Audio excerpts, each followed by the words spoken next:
कल बांग्लादेश में बहुत बड़े व्यापारी की हत्या हो गई, और हत्या इसलिए कर दी गई क्योंकि वो हिंदू थे। एक यंग लड़का था, थाने में उसको पीट पीट के मार दिया, झूठा आरोप लगा के इस निंदा का। क्यों? क्योंकि वो हिंदू था।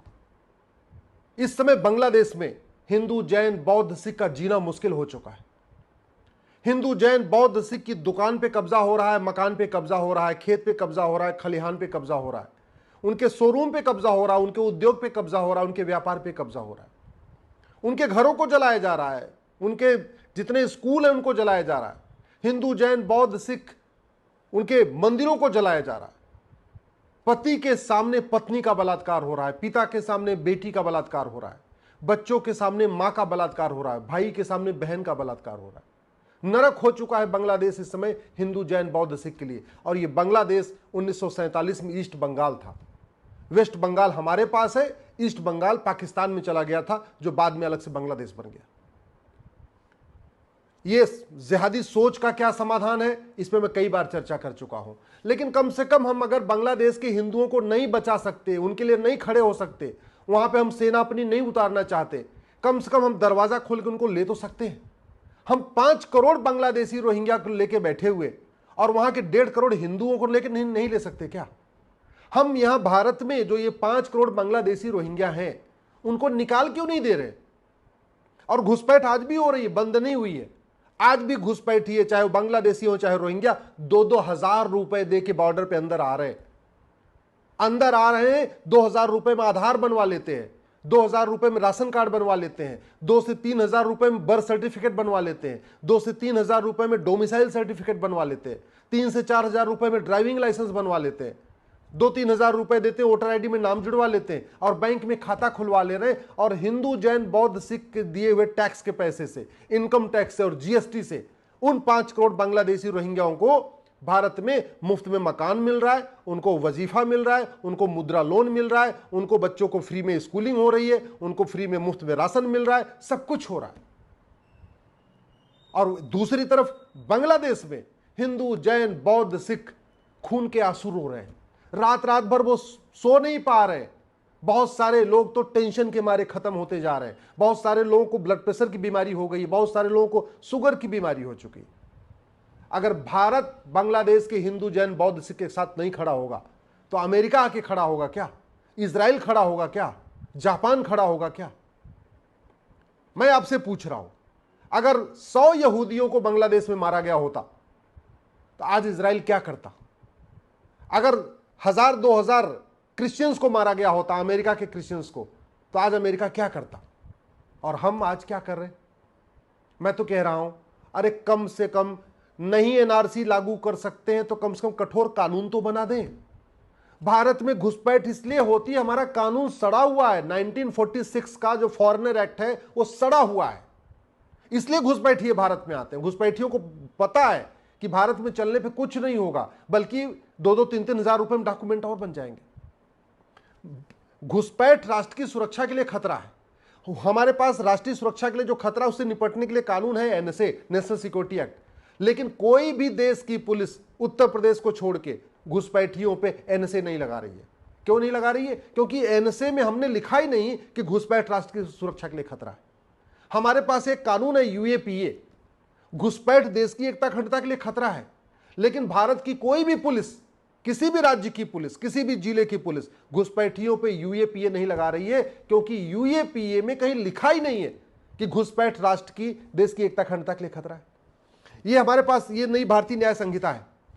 ऑर्गेनाइज क्राइम इसमें है, अपराध है, संगठित अपराध एक गंभीर अपराध है।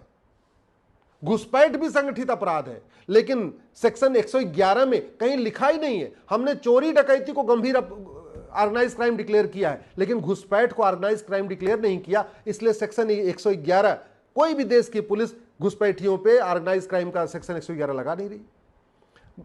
एक सेक्शन 152 नए वाले कानून में देशद्रोह है, और घुसपैठ से बड़ा तो देशद्रोह कोई हो ही नहीं सकता। अल्टीमेटली यहां घुसपैठियों को बसाया जा रहा है भारत की डेमोग्राफी बदलने के लिए और भारत पे कब्जा करने के लिए। इससे बड़ा कोई देशद्रोह नहीं है। सेक्शन 152 है नई भारतीय न्याय संहिता में, लेकिन देश की कोई भी पुलिस सेक्शन 152 नहीं लगा रही है घुसपैठियों पे। क्यों? क्योंकि सेक्शन 152 में लिखा ही नहीं है कि घुसपैठ भी देशद्रोह है। इसी तरीके से वेजिंग वॉर के लिए सेक्शन 153 है भारतीय न्याय संहिता में, और घुसपैठ से बड़ा इनडायरेक्ट वॉर कुछ है ही नहीं है। ये घुसपैठिए आ ही रहे हैं भारत के खिलाफ अप्रत्यक्ष युद्ध छेड़ने के लिए। फ्रांस को जलाया उन्होंने, यूरोप को जला रहे हैं, दुनिया के कई देशों को घुसपैठियों ने जलाया। 5000 घुसपैठिए गए थे, उन्होंने पर्शिया को ईरान बना दिया। पर्शिया में 90% पारसी रहते थे, 5000 घुसपैठियों ने ईरान बना दिया। हमारे यहां तो 5 करोड़ घुसपैठिए आ चुके हैं। लेकिन भारत की कोई भी पुलिस घुसपैठियों पे वेजिंग वॉर नहीं लगा रही, सेक्शन 153 नहीं लगा रही। और सबसे बड़ी बात ये, जो घुसपैठियों की मदद करते हैं उनके खिलाफ तो कुछ होता ही नहीं। जो घुसपैठियों का आधार बना रहे हैं, राशन कार्ड बना रहे हैं, ड्राइविंग लाइसेंस बना रहे हैं, वोटर आईडी बना रहे हैं घूस लेके, उसके खिलाफ हमारे पास कठोर कानून नहीं। तो न घुसपैठ के लिए हमारे पास कठोर कानून, और न घुसपैठ का जो मूल कारण है घूसखोरी, उसके लिए कठोर कानून। तो नतीजा यह है, घुसपैठ होती जा रही। भारत में एनआरसी फेल हो जाएगी अगर हमने कानूनों को नहीं बदला। असम में एनआरसी हो चुकी है और फेल हो चुकी है, कोई घुसपैठिया बाहर नहीं गया, सब वहीं पड़े हुए। अगर वास्तव में अगर हम चाहते हैं ना भारत से घुसपैठिए भागे, तो बिना एनआरसी किए ही 80% भाग जाएंगे। केवल इतना बनाइए, घुसपैठियों और उनके मददगारों पे एनएसए लगेगा, यूएपीए लगेगा, देशद्रोह की धारा लगेगी, वेजिंग वॉर की धारा लगाएगी, और ऑर्गेनाइज क्राइम की धारा लगेगी, गैंगस्टर एक्ट लगेगा। आप केवल एक कानून बनाइए कि घुसपैठिए और उनके मददगारों का मतलब जो उनको अंदर लाते हैं या उनका Aadhaar, ration card, driving licence, voter ID बनवाते हैं, उन दोनों की 100% संपत्ति जब्त होगी। घुसपैठियों और उनके मददगारों की नागरिकता खत्म होगी। घुसपैठियों और उनके मददगारों को आजीवन कारावास, फांसी होगी। और जो 4000 किलोमीटर की बाउंड्री है भारत की बांग्लादेश की, वहां जगह जगह होर्डिंग लगा दीजिए, घुसपैठ करना गंभीर अपराध है, पकड़े जाने पर 20 साल की सजा होगी। भारत के जगह जगह जहां जहां बड़े बड़े रेलवे स्टेशन हैं, बड़े बड़े आपके एयरपोर्ट हैं, जो बड़े चौराहे हैं, जो आपके मुख्य आपके बाजार हैं, जहां जहां झुग्गियां बस रही हैं, वहां एक बड़ा सा बोर्ड लगा दीजिए, घुसपैठ करना गंभीर अपराध है, पकड़े जाने पे घुसपैठियों और उनके मददगारों को 20 साल की सजा होगी, 100% प्रॉपर्टी जब्त होगी। मैं गारंटी के साथ कहता हूं, बिना एनआरसी के ही सारे घुसपैठिए भाग जाएंगे। एनआरसी की जरूरत नहीं पड़ेगी।